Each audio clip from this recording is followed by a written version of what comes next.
Jane has recently been diagnosed with a stomach cancer and she knows that it's incurable. But her oncologist has prescribed some chemotherapy to help palliate her symptoms.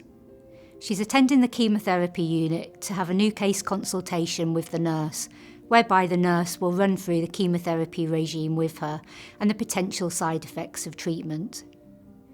Partway through the conversation, though, the nurse notices that she's really focusing on her agenda and there appears to be a problem with Jane that she wants to explore. And so Jane, as well as the anemia and the tiredness and the sickness that we've talked about, there's also a risk of you having an infection from the chemotherapy, because the chemotherapy is going to affect your white blood count. Do you know, Jane, I'm going to put this aside a minute because I can see that you're not really hearing what I'm saying and I'm not sure that it's appropriate for me to continue.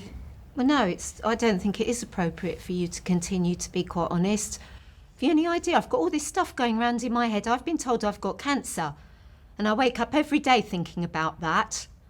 You know, and all I've got is people talking at me, telling me what I need to take, telling me what I've got to do. But nobody asks how I'm feeling. Nobody asks about me. It's all about all this other stuff. And it's just not on. How do they think I feel, for God's sake? I'm sorry, Jane, and I fell into that trap too because I've got an agenda of information that I need to give you today, but it's clearly not the right time and space to do that. But you know, you said that nobody gives you time to explore how you feel. Would you like to tell me how you feel? I feel scared. I feel scared because I've been told I've got this cancer and I don't know what I'm going to feel like, you know, going on with that. But also, I feel like I've let my husband down as well. I've got a husband that has got dementia and I care for him and I have cared for him for a long, long time and he depends on me. And now I've let him down. I can't do anything now. If I've got to start thinking about myself, he's going into a nursing home. So I've got all that going round in my head. I feel bad because I can't come up to the mark for him. So what I'm hearing is that you've got this cancer diagnosis going on, we're trying to talk to you about all this treatment that is a whole new territory, but you also feel that you're letting your husband down.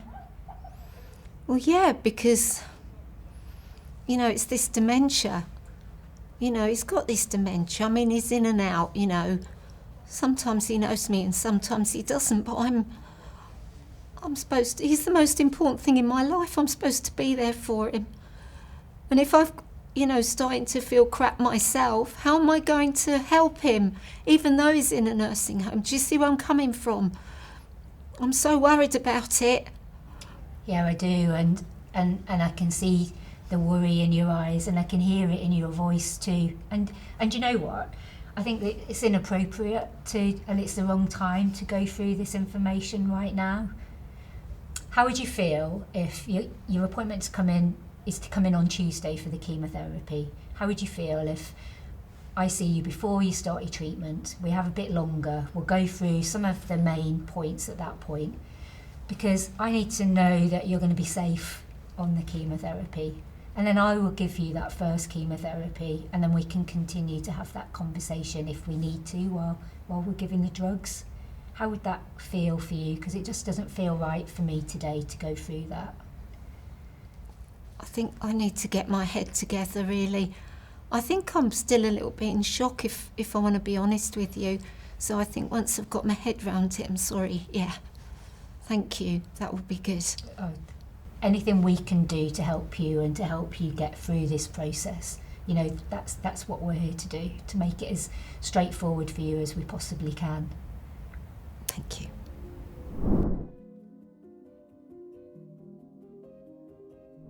Well, I felt relieved and comforted, but also a tad embarrassed because I sort of kicked off at this nurse. I think it's because she just gave me the opportunity to get all this stuff off my chest. She gave me so much space to be able to just say what I wanted to say without interruption.